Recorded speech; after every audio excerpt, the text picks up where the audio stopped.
Persian Gulf, where all the money is these days, folks talk about the Gulf states, you know. Up here you've got Kuwait, Bahrain, Qatar, Abu Dhabi, Oman, and so on. Their primary source of income through this whole period was pearling and fishing. They actually did fairly well. They were the world's leading producer of pearls until the Japanese in the 1930s introduced cultured pearls to the market, and that basically put them out of business. Just in time for folks to discover oil and make them rich in another way. So that's, that's the kind of setting that we're talking about in terms of influences and movements and so on and so forth. That brings us to the birth and ministry life of Muhammad. Muhammad was born in Mecca.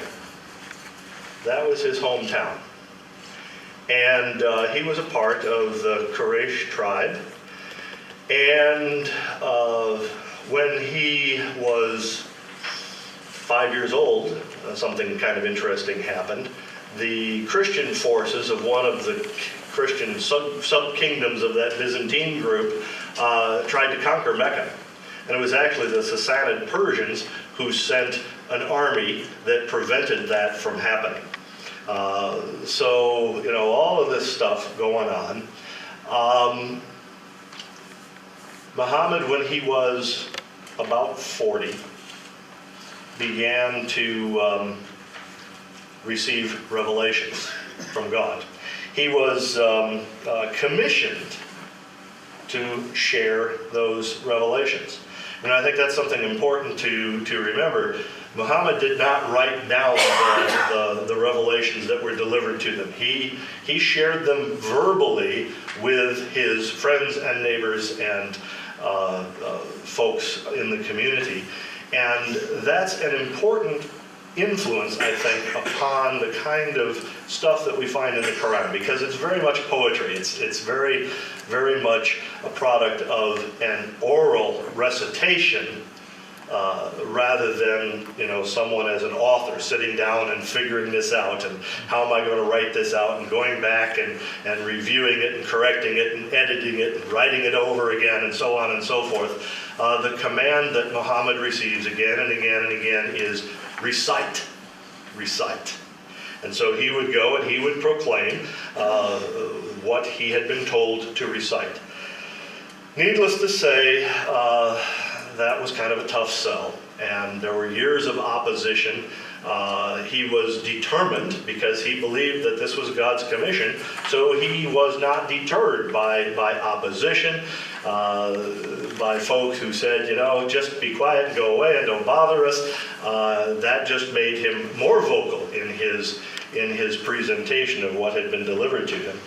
And so eventually, in 622 AD, he and his followers, kind of an interesting sidelight, I didn't put it in the outline because it's kind of a digression, but in 615 the things had gotten so tense in Mecca that he sent actually a bunch of his followers to Ethiopia. But by 622 they were still facing persecution, hard times, trouble with the authorities of the city, and so on and so forth. They migrated to Yathrib, later called Medina, that's north up here, and found a more receptive climate. Gathered ever more followers, became in a few years' time the leading group in that city, and eventually came back to Mecca, fought a number of battles along the way, and took over and became triumphant back in his hometown in Mecca. One of the things that he did when he got back to Mecca was to smash all the idols in the Kaaba and organize the worship of the city around the tenets of the revelations that he had received about one God, only one God. So that really comes to a head in 630. 632, only 2 years later, Muhammad dies. And that precipitated a crisis because there was no plan of succession. Muhammad was unique. There was no one like him. His influence came by the power of his personality and the loyalty of his followers to the ideals that he proclaimed, to the message that he delivered.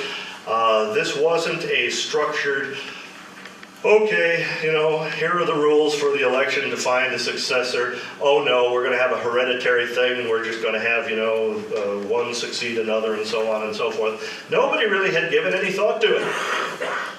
Muhammad dies. What are they going to do?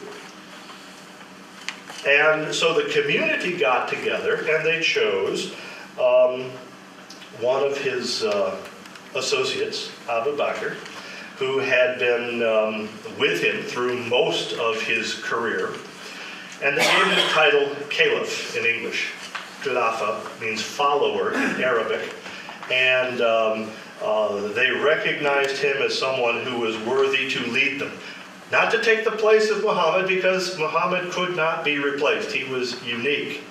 But they found someone to lead them. I'm going to stop there and see if we have any questions thus far.